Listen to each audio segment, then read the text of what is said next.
let me ask you something. Are you exhausted even when you've slept well? Or feeling bloated after a meal that usually doesn't make you feel bad? Or maybe your moods are swinging more unpredictably than you remember or than usual. Here's something most women are never told. After 50, our gut becomes the control center of our energy. So when our digestion shifts, everything shifts. Okay?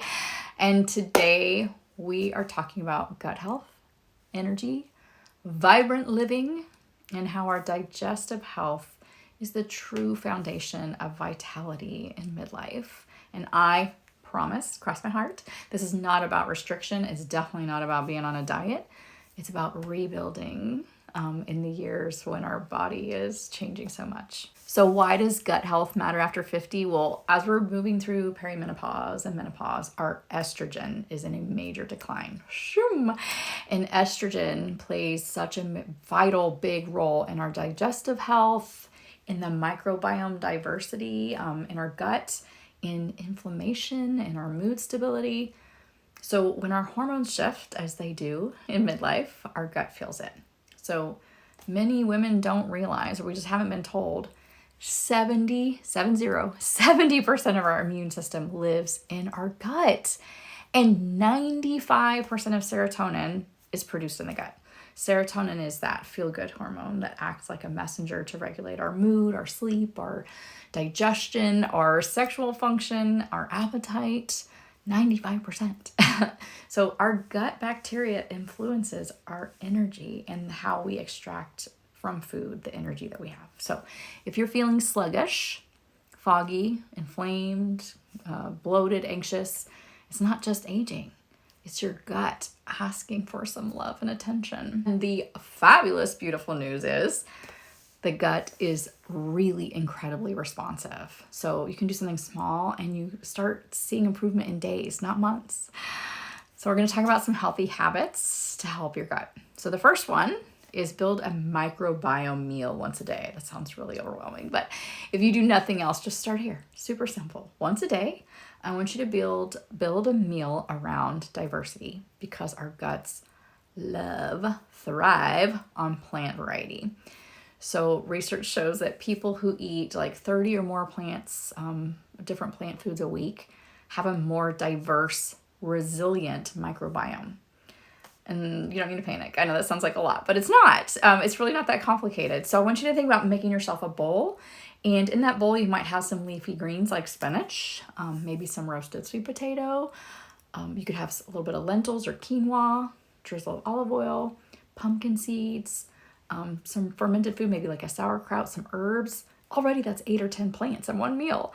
So it doesn't have to be exactly that. Diversity matters more than perfection, but get a bunch of healthy things in there. And instead of cutting things out, just start by adding some healthy things in. Think color, think texture, think fiber. Our gut loves things like beans and oats, chia seeds, berries, nuts, garlic, onions, leeks, flaxseed, fermented foods are great. Just remember this. When you feed your gut well, it feeds you back energy. So good food, good energy. The second habit is you need to eat in a parasympathetic state. So what does that mean? Calm. You can eat the healthiest meal in the world, but if you are stressed out or distracted or rushing through your day, like many of us are, your food's not going to digest well. Digestion requires you to be in the parasympathetic nervous system. And that's our rest and digest state. But so many of our midlife women are eating in fight or flight or trying to multitask while we're scrolling or doing something else or standing at the counter while we're eating. But just think about this. Before you take your first bite, just try taking a few calming breaths or putting your feet on the floor, maybe saying to yourself, this food nourishes me. That's it. You don't have to do anything complicated. Just calming yourself signals safety to your body. And when our bodies feel safe, then they can digest. So just this one shift can reduce bloating dramatically. And digestion begins in the brain. So calm mind, calm gut. The third habit is to support your gut lining. Now, after 50, the gut lining can become more permeable, like it starts to seep things through. You might have heard of leaky gut. That's what it is. So that increases inflammation. Sometimes food sensitivities appear that we haven't had before. Our energy is low. But we can strengthen our gut lining with things like collagen, like in bone broth, omega-3s, like we see in walnuts, chia seeds, salmon. There's things like pumpkin seeds offer zinc, and then other things that are really great for us like berries, green tea. Any of these things that are really healthy are going to help our gut. And also, this is important, we want to reduce what irritates it. So ultra processed foods, excess alcohol, chronic stress, and overuse of like over-the-counter pain relievers like Advil, Aleve, Midol, aspirin. You don't have to eliminate all this stuff, just lower. And we don't have to do it all overnight. So maybe just start with adding something good. One gut supportive ritual a day can make a difference. Maybe it's just having warm water with lemon in the morning. It's a good start. Maybe it's a spoonful of chia seed pudding. Maybe it's adding a little scoop of fermented vegetables on our plate at dinner. Consistency beats perfection. So just give it a try and do your best. But there is an energy connection.